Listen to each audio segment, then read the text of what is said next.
పరిశుద్ధ పరమ దివ్య సప్రసాదమునకు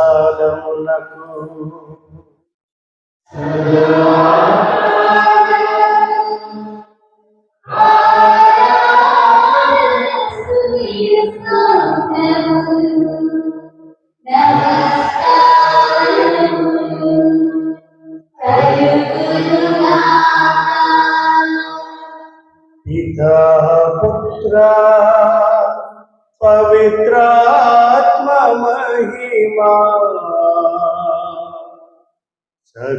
సదాకాలము కలుగునుగాక.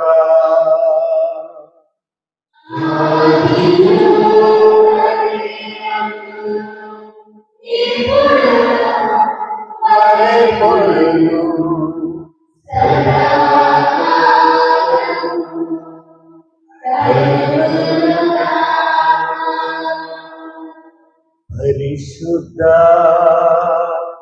పరమ దివ్య సప్రసాదమునకు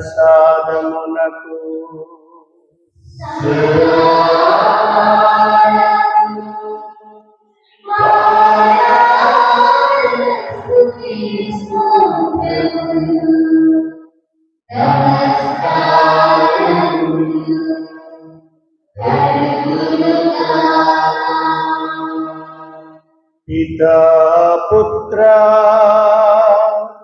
పవిత్రాత్మ మహిమా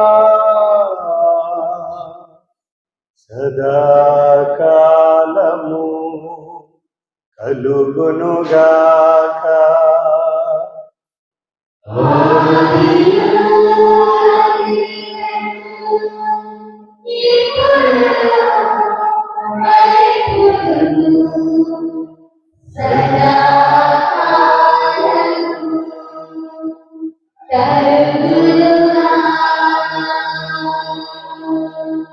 పరిశుద్ధ పరమ దివ్య సప్రసాదమునకు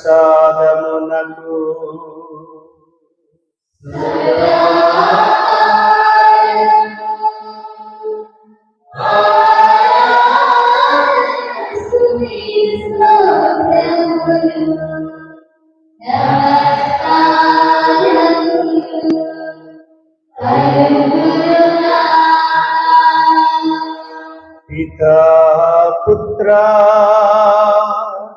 పవిత్రాత్మ మహిమా సదాకాలము కలుగునుగాక.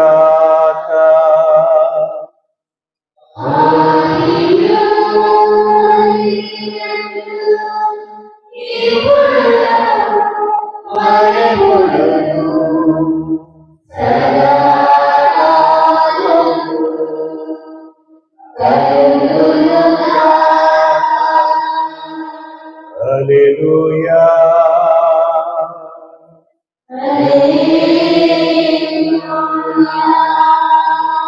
హల్లెలూయా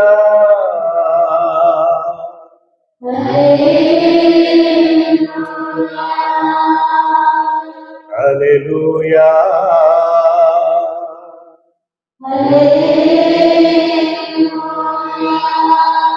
హల్లెలూయా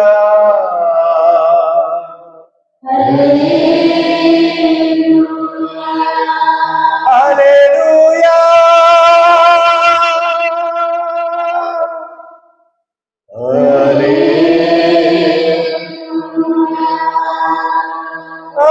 హల్లెలూయా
దివ్య మందసంలో వేంచేసి వచ్చినటువంటి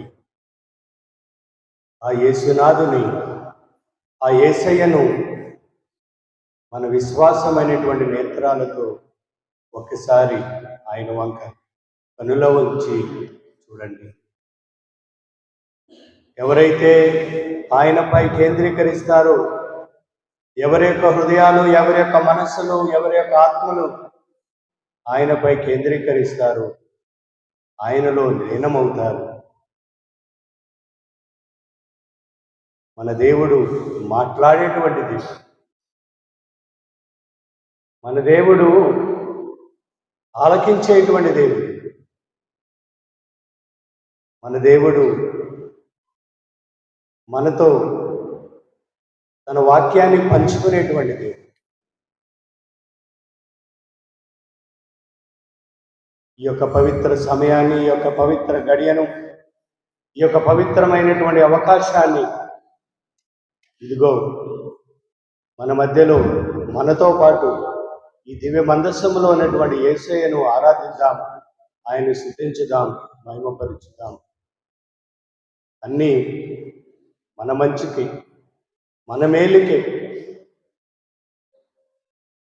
ఎవరైతే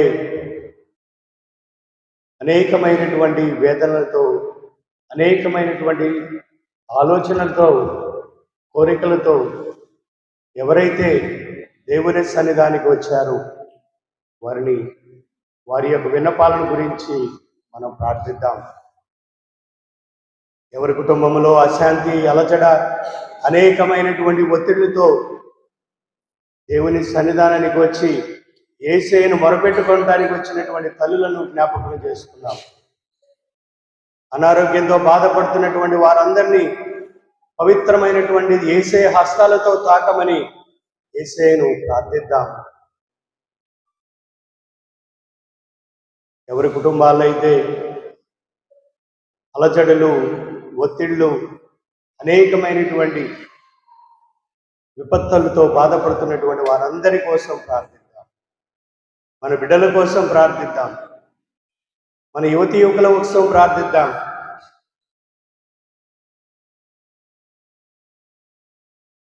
నిరుద్యోగాలతో సతమతమవుతున్నటువంటి యువతి యువకుల కోసం ప్రార్థించాం. మనందరి కోసం ప్రార్థించాం. మన దేశం కోసం, మన నాయకుల కోసం, మన అందరి కోసం యేసయ్యను ప్రార్థిద్దాం. ఈ పవిత్ర సమయాన్ని ఆ యేసయ్యను స్తుతించడానికి, ఆరాధించడానికి మనమందరము ప్రభుని స్తుతించుదాం. Praise the Lord, praise the Lord, hallelujah, hallelujah, hallelujah, praise praise praise the Lord. యేసువా వందనం, యేసువా స్తోత్రం, యేసువా ఆరాధన, యేసువా మహిమ. Hallelujah, hallelujah, praise praise praise the Lord. మా మంచి కాపరి వందనం, మా మంచి కాపరి స్తోత్రం, మా మంచి కాపరి వందనం, మా మంచి కాపరి మహిమ. హల్లెలూయా, హల్లెలూయా, హల్లెలూయా. మా మెస్సయ్య వందనం, మా మెస్సయ్య స్తోత్రం, మా మెస్సయ్య ఆరాధన, మా మెస్సయ్య మహిమ. Hallelujah, hallelujah, hallelujah. Praise praise praise the Lord. పరమ వైద్యుడా వందనం, పరమ వైద్యుడా స్తోత్రం, పరమ వైద్యుడా ఆరాధన, పరమ వైద్యుడా మహిమ. Hallelujah, hallelujah, praise praise praise the Lord. మరియ తనయ వందనం, దావీదు తనయ వందనం, మరియ తనయ స్తోత్రం, మరియ తనయ ఆరాధన, మరియ తనయ మహిమ. హల్లెలూయా, హల్లెలూయా. ఓ యేసు రాజా వందనం, ఓ యేసు రాజా స్తోత్రం, ఓ యేసు రాజా ఆరాధన, ఓ యేసు రాజా మహిమ. Hallelujah, hallelujah. Praise praise praise the Lord. Hallelujah. ఎల్లప్పుడూ యేసయ్యను సన్నుతించెదను, నిత్యము ఆయనకి నా నోటనుండును. ఎల్లప్పుడూ యేసయ్యను సన్నుతించెదను, నిత్యము ఎల్లప్పుడూ యేసయ్యను సన్నుతించెదను, నిత్యము ఆయనకి నా నోటనుండును.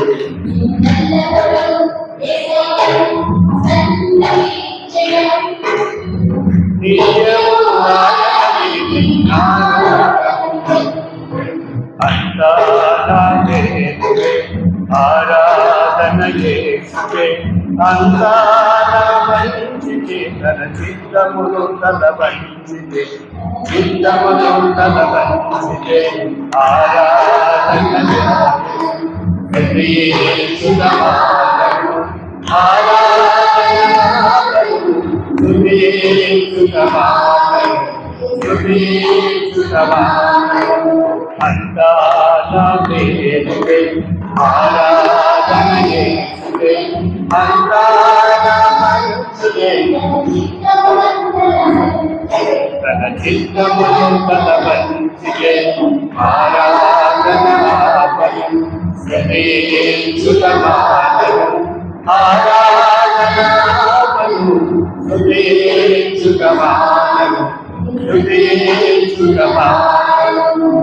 కన్నీళ్ళే పానములైన, కఠిన దుఃఖ బాధలైన, స్థితిగతులే మారిన, అవకాశం చేకరిన.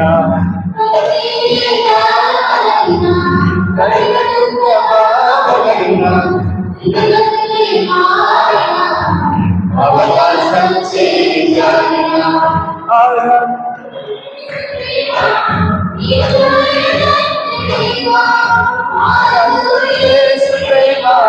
నిత్యుడైన తండ్రి ప్రేమ, యేసు ప్రేమ, నిత్యుడైన తండ్రి ప్రేమ, యేసు ప్రేమ, నిత్యుడైన తండ్రి ప్రేమ. అంతా నా దేవుడే, ఆరాధన యేసుకే. అంతా నా మంచికే, తన చిత్తమును తన మంచికే. ఆరాధన యేసునామము, ఆరాధన యేసునామము,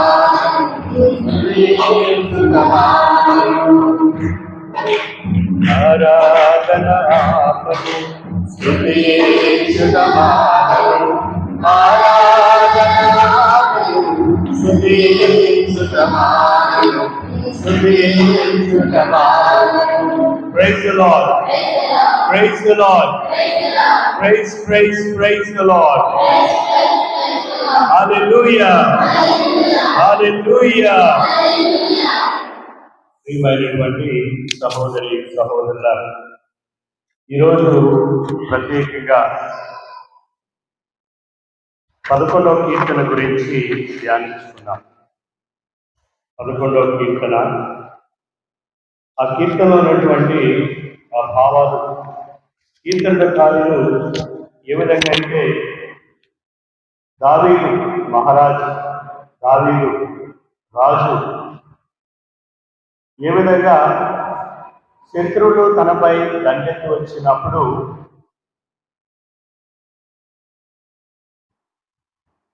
దేవునిపై విశ్వాసం ఉంచి నిలబడాలా, పారిపోవాలా అనేటువంటి విషయాలలో ఈ యొక్క 11వ కీర్తనలో మనం ధ్యానించుకున్నాం.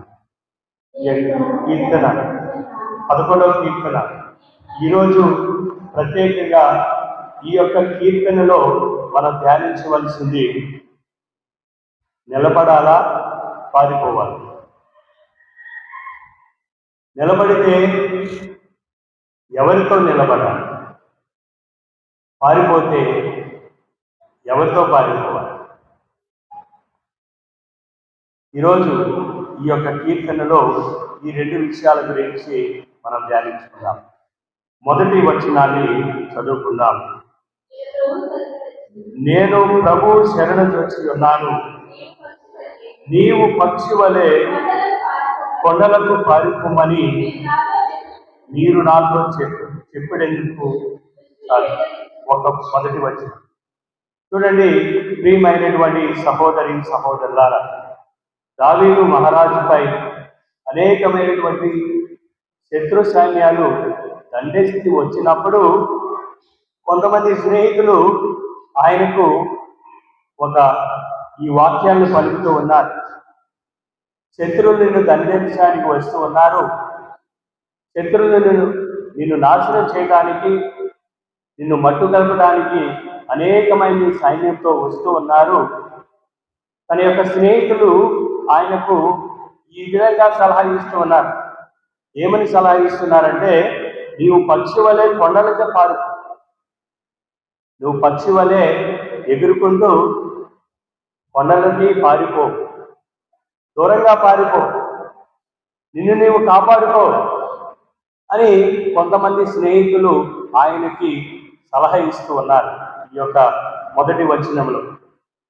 ఈరోజు ప్రియమైనటువంటి సహోదరి సహోదరులారా, మనం నేర్చుకోవలసినటువంటి విషయాలు, మన జీవితంలో కూడా అనేకమైనటువంటి సమస్యలు, బాధలు, కొంతమందికి ఆర్థిక పరిస్థితులు, ఆర్థిక ఇబ్బందులు, కొంతమందికి అనారోగ్య పాలవుతూ ఉన్నారు, అనేకమైనటువంటి రోగాలతో మనం సతమతం అవుతూ ఉంటాం.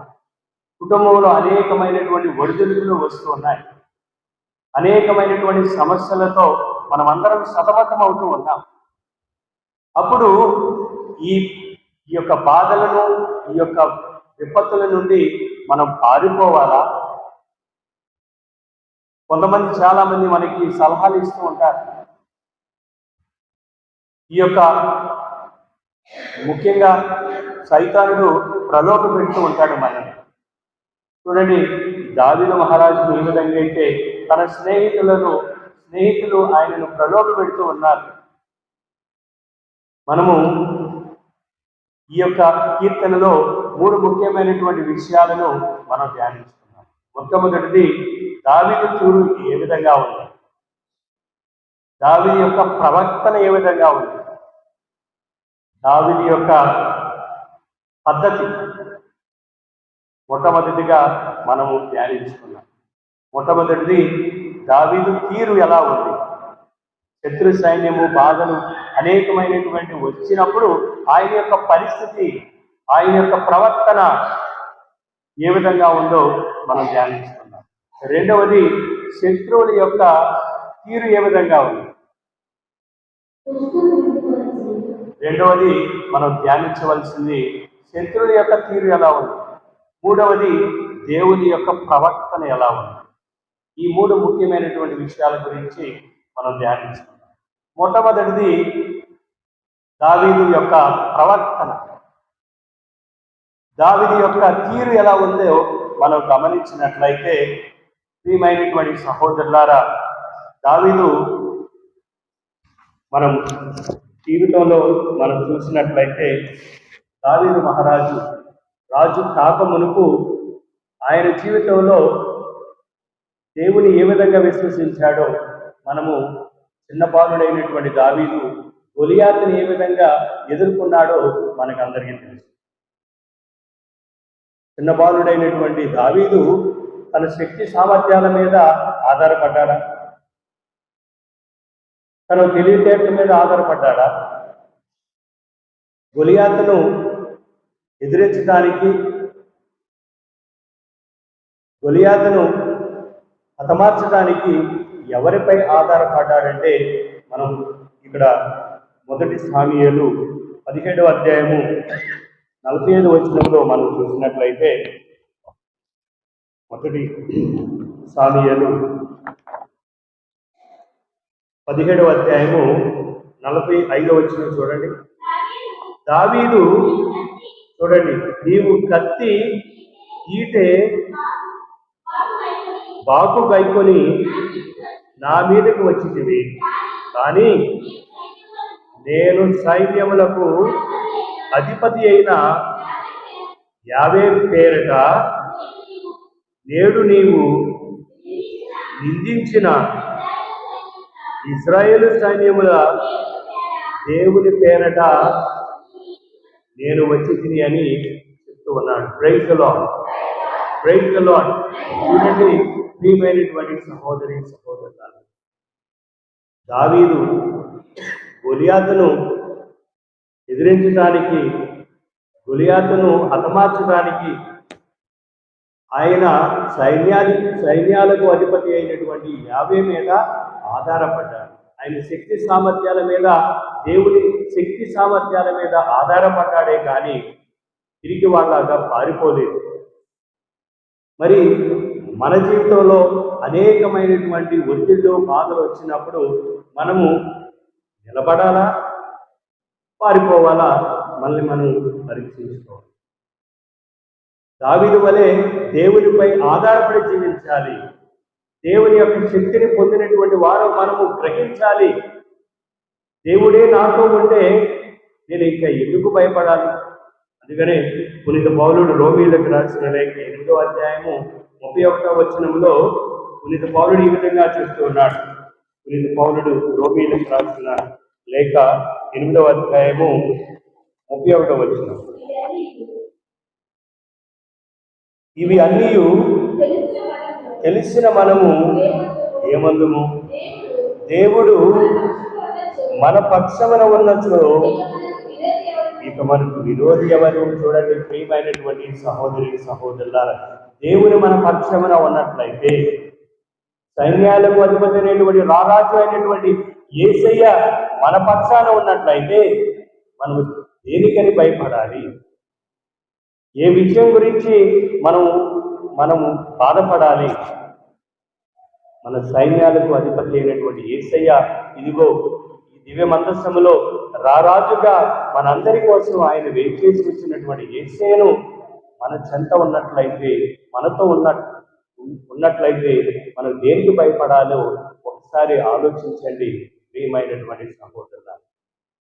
దావీదు మహారాజు దేవునిపై ఆధారపడి జీవించాడు, దేవుని విశ్వసించాడు, ప్రభు యొక్క శక్తిని గ్రహించాడు. కనుక గొలియాతుని తన శక్తితో కాకుండా దేవుని యొక్క మహిమలో, దేవుని యొక్క శక్తితో ఆయన ఎదుర్కొన్నాడని మనం గ్రహించి మన జీవితంలో ఎన్ని వచ్చినా సరే మనము ఎదుర్కోవడానికి మనం ప్రయత్నించాలి.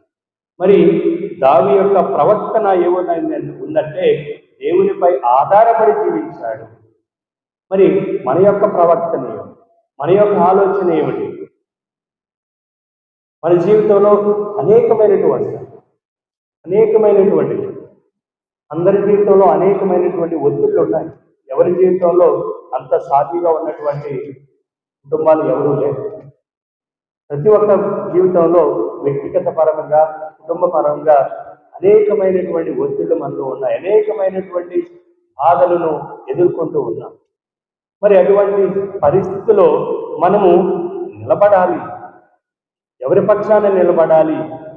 మన యేసయ్య, మన దేవుడు మన పక్షాన ఉన్నాడు కాబట్టి మనము అన్నిటినీ ఎదుర్కోవాలని మనం ఈరోజు ప్రత్యేకంగా మనం తెలుసుకుని తనకు అనుగుణంగా జీవించడానికి ప్రయత్నిద్దాం. ప్రియమైనటువంటి సహోదరులారా, మన యొక్క బైబిల్ గ్రంథంలో అనేకమైనటువంటి సంఘటనలు ఉన్నాయి. చూడండి, మనకు తెలిసిన విధంగా దేవునిలో ఎదిగినటువంటి వారు షడ్రక్, మెషక్, అబేద్నెగో అనేటువంటి ముగ్గురు వ్యక్తులు, విశ్వాసం కలిగినటువంటి ముగ్గురు వ్యక్తులు మలమలమాడేటువంటి మంటలలో పడవేసిన వారి యొక్క విశ్వాసం, వారి యొక్క నమ్మకం వారు వెనుదీయలేదు. దేవుని నమ్మారు.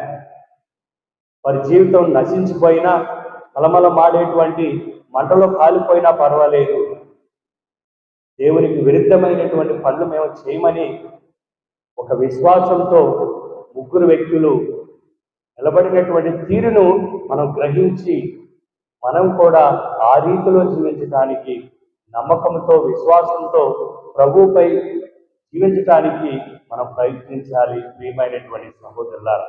ఇంకా అనేక మంది చూడండి, యెహోషాపాతు ఆయన కూడా మొదటి రాజుల దినచర్య 20వ అధ్యాయము 15వ వచనంలో, 2 రాజుల దినచర్య 20వ అధ్యాయము 15వ వచనంలో అక్కడ యెహోషాపాతు ఈ యుద్ధము యెహోవాదే అని చెప్తూ ఉన్నాడు. జీవితంలో అనేకమైనటువంటి విషయాలలో మనం ఎన్ని ఎదుర్కోవలసినా, ఎన్ని బాధలు వచ్చినా సరే ఈ జీవితం యేసయ్యదే అని మనము గ్రహించాలి. ఆయనదే, ఈ జీవితం ఆయనకి చెందినది. మరి ఆయనకి చెందినటువంటి జ్ఞానస్నానంలో క్రీస్తు ప్రభుకి చెందినటువంటి మనము, క్రీస్తు ప్రభు యొక్క జ్ఞానస్నానం తీసుకున్నటువంటి మనము, ఈ తిరుసభలో సభ్యులమైనటువంటి మనము, ఈ జీవితం ఎవరిదంటే ఆయనది. మరి ఆయనకి చెందినటువంటి జీవితంలో ఎన్ని ఒడిదుడుకులు వచ్చినా, ఎన్ని సమస్యలు వచ్చినా ఎవరు తీరుస్తారు? యేసయ్య మాత్రం. ఎందుకంటే ఆయనే నడిపించేవాడు, ఆయన నడిపించేటువంటి వాడు, మనందరినీ ఆయన దీవించేటువంటి వాడు. అందుకనే మనము జీవితంలో ఎన్ని ఒడిదుడుకులు వచ్చినా ఆయనను విశ్వసించాలి. అదేవిధంగా దానియేలు ప్రవక్త చూడండి, సింహం బోనులో పడేసినా సరే దానియేలు ప్రవక్త విశ్వాసాన్ని కోల్పోలేదు. తనకు తెలుసు ఈ సింహము తననేమి చేయలేదని. ఎందుకంటే దేవునిపై విశ్వాసాన్ని, నమ్మకాన్ని ఆయన చవిచూశాడు కాబట్టి. దానియేలు గ్రంథము 6వ అధ్యాయము 2వ వచనములో దానియేలు ఈ విధంగా చెప్తూ ఉన్నాడు.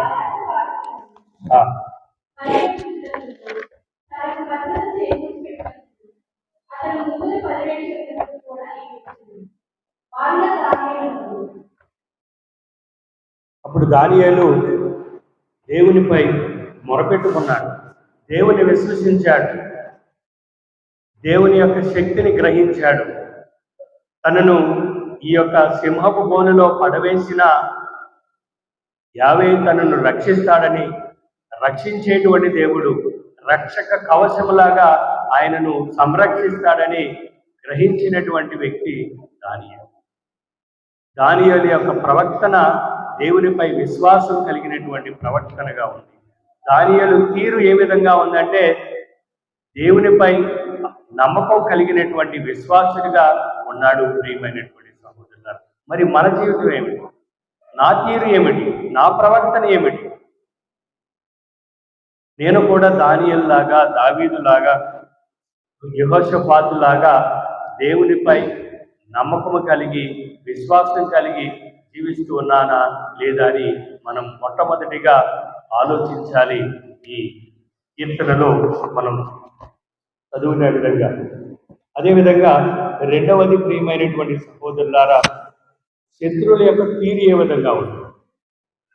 శత్రువుల యొక్క ప్రవర్తన, శత్రువుల యొక్క పద్ధతి ఏ విధంగా ఉంటుందంటే చూడండి, 2-3 వచనాలు. దుష్టులు విల్లు వచ్చి బాణములు పెట్టి దొంగచాటుగా సజ్జనులపై సందర్శించుటకై సిద్ధముగా ఉన్నారు.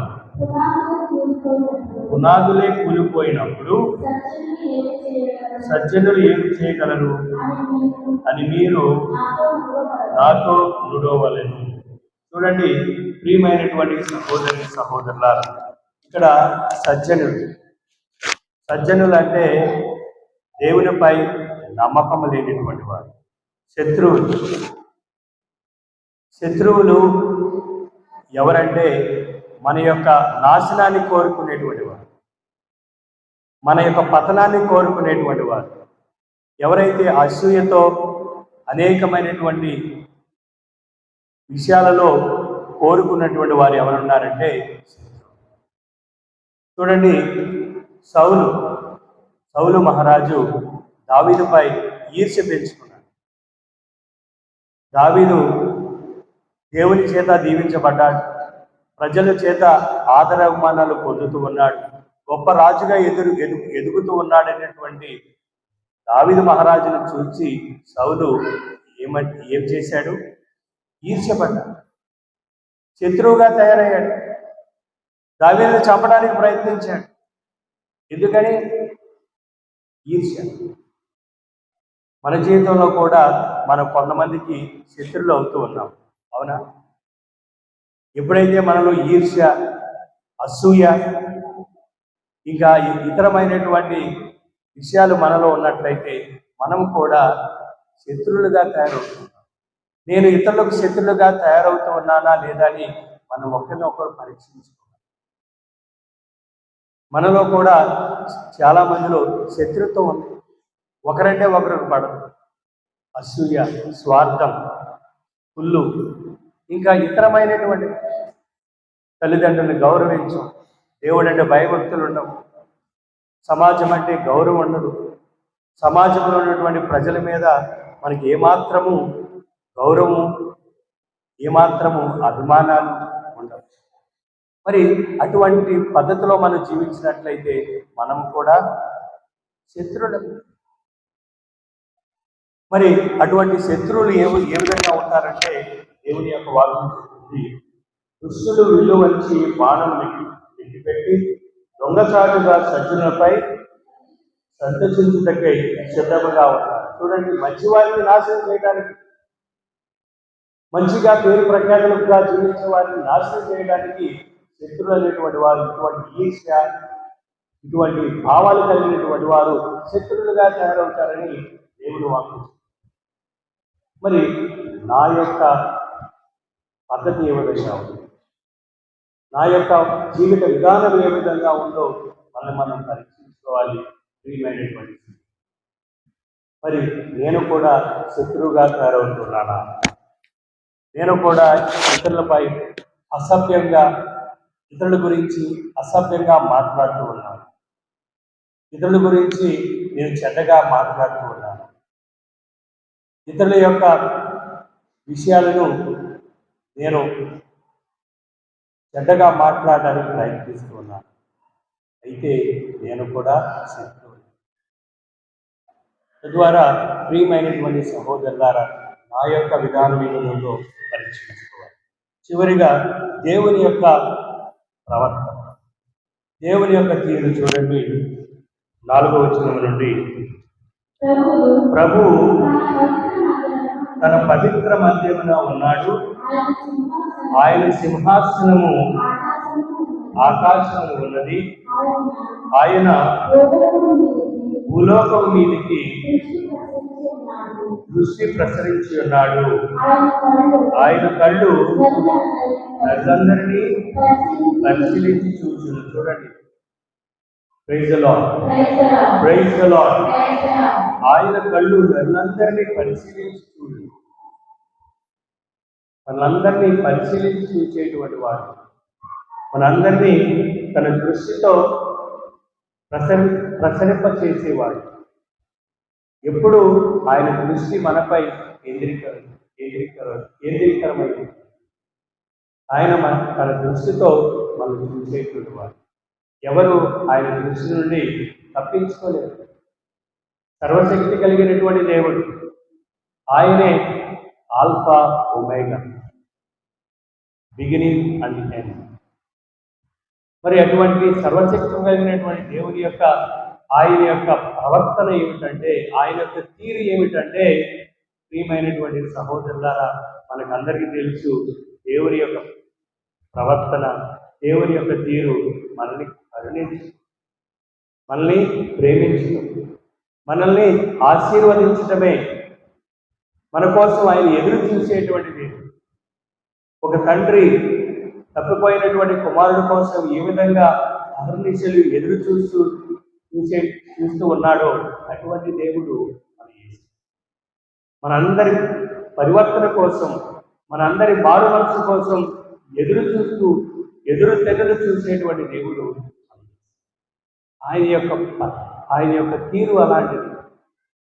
మరి నా యొక్క తీరు ఏ విధంగా ఉంది, నా యొక్క ఆలోచన ఏ విధంగా ఉంది, నా యొక్క ప్రవర్తన ఏ విధంగా ఉందో మనం పరీక్షించుకుని ప్రియమైనటువంటి సహోదరులారా, దేవుని ఎదురు చూపుకై మనం ఎదురు చూస్తూ మనలో అటువంటి పరివర్తన మారు మనసు కలిగి మనమందరం సంతోషంతో సహోదరులుగా ప్రేమానురాగాలతో పంచుకుని జీవించాలన్నది దేవుని యొక్క పవిత్రమైనటువంటి ఉద్దేశం.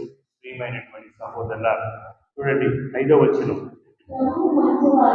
ప్రభు మంచివారిని చెడ్డవారిని కూడా చూడండి పరీక్షించి. మనం అనుకుంటాం దేవుడు నన్ను ఎందుకు పరీక్షిస్తూ ఉన్నాడు, నా కుటుంబంలో అనేకమైనటువంటి సమస్యలు ఎందుకు వస్తూ ఉన్నాయి, నా బిడ్డలు ఎందుకని అనారోగ్యంగా బాధపడుతూ ఉన్నారు, ఎందుకని అనేకమైనటువంటి సమస్యలతో నేను బాధపడుతూ ఉన్నాను, ఎందుకు నా జీవితంలోనే దేవుడు అనేకమైనటువంటి పరీక్షలు పెడుతూ ఉన్నాడు అని మనం అందరం ప్రభుని ప్రశ్నిస్తాం. ప్రభు దేవుని వాక్యం చెప్తుంది, ప్రభు మంచివారిని చెడ్డవారిని కూడా పరీక్షించి చూస్తాడు.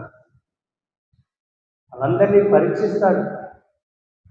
నా బిడ్డ విశ్వాసంతో ఉన్నాడా? చూడండి, అబ్రహాముని ఏ విధంగా పరీక్షించాడు. తన యొక్క వంశాన్ని నక్షత్రముల వలె, సముద్రంలో ఉన్నటువంటి ఇసుకరేణుల వలె సంతానాన్ని ఏర్పాటు చేస్తానన్నటువంటి దేవుడు అబ్రహాముని లేక పుట్టినటువంటి కుమారుణ్ణి బలియమ్మని కోరాడు. మరి అబ్రహాముని పరీక్షించలేదా? మరి అబ్రహాము పరీక్షలో నెగ్గాడా? పారిపోయాడు. చూడండి ప్రియమైనటువంటి సహోదరులారా, అంతా మన మంచికి, అంతా మన యొక్క శ్రేయస్సు కోసమే దేవుడు అన్ని పరీక్షలు పెడతాడు. అనేకమైనటువంటి ధైర్యంతో ఆయనను హత్తుకుని మనం ముందుకు నడవాలి, మన జీవితాన్ని కొనసాగించాలి. హింసకు ఒడిగట్టిన వారిని ఆయన అసహించుకున్నాడు. చూడండి, ఆయన ఎవరిని అసహించుకుంటాడంటే, ఎవరైతే దేవుని యొక్క ఆజ్ఞలు మీరి జీవిస్తారో, శత్రువులను ఒకరినొకరు శత్రువులుగా భావించుకుంటారు, ఒకరికొకరు ఈర్ష్యతో పగలతో అనేకమైనటువంటి సైతాను యొక్క ప్రలోభాలతో జీవిస్తారో అటువంటి వారిని ఆయన అసహించుకుంటాడు. ఆయన దుష్టుల మీద నిప్పు కణికలు, అగ్ని గంధకము కురియించును, వేడి కాల్పులతో వారిని. చూడండి, దేవుని యొక్క వాక్యం సహజంగా ఇది ఎవరు నచ్చదు. దేవుని యొక్క వాక్యం ఈ విధంగా కఠినంగా ఉంటుంది, శిక్షిస్తుంది అనేది ఎవరికి నచ్చదు. మరి దేవుని వాక్యం చెప్తుంది, ఆయన దుష్టుల మీద నిప్పు కణికలు, అగ్ని గంధము కురియించును, వేడి కాల్పులతో వారిని శిక్షించును అని దేవుని వాక్యం. ప్రభు నీతిమంతుడు, నీతి కార్యములనే ప్రేమించును, నీతిని కాంక్షించు వారు యథార్థవంతును, ఆయన దివముఖను దర్శించును. చూడండి, నీతిమంతుల ప్రార్థన దేవుడు ఆలకిస్తాడు. నీతిమంతులే దేవుని దర్శిస్తారని దేవుని వాక్యం. మరి నా యొక్క తీరు ఏ విధంగా ఉంది? దేవుని యొక్క ప్రవర్తన, దేవుని యొక్క తీరు ఎల్లప్పుడూ మనల్ని ప్రేమించాలని, ఎల్లప్పుడూ మనల్ని ఖండించాలని, ఎల్లప్పుడూ మనల్ని రక్షించాలని, ఎల్లప్పుడూ మనల్ని దీవించి ఎల్లప్పుడూ మనతో ఉండాలని ఆయన యొక్క ప్రవర్తన, ఆయన యొక్క తీరు అయితే, మరి నా యొక్క తీరు, నా యొక్క ప్రవర్తన ఏమిటో మనం ధ్యానించాలి.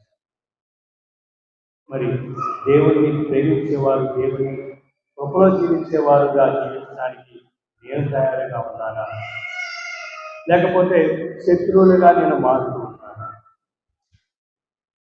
నా యొక్క తీరు, శత్రువుల యొక్క తీరు ఏ విధంగా ఉంది, ప్రవర్తన ఏ విధంగా ఉంది, నేను ఆ విధంగా ఉంటున్నానా అని మనం పరీక్షించుకుని, ప్రియమైనటువంటి సహోదరులారా, ఈ యొక్క 11వ కీర్తనని మళ్ళీ ధ్యానిస్తూ మన యొక్క ప్రవర్తన మనం ఎవరితో ఉండాలో మళ్ళీ పరీక్షించుకుని దేవుని యొక్క కృపలో జీవించడానికి ప్రయత్నిద్దాం. పితా పుత్ర పవిత్రాత్మ నామమున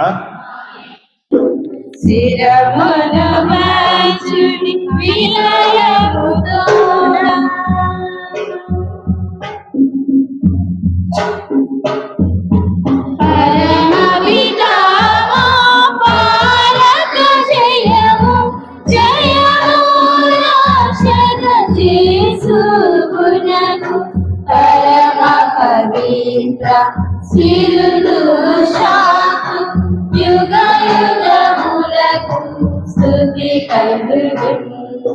శిరమున మార్చు వినయముతోడ మీ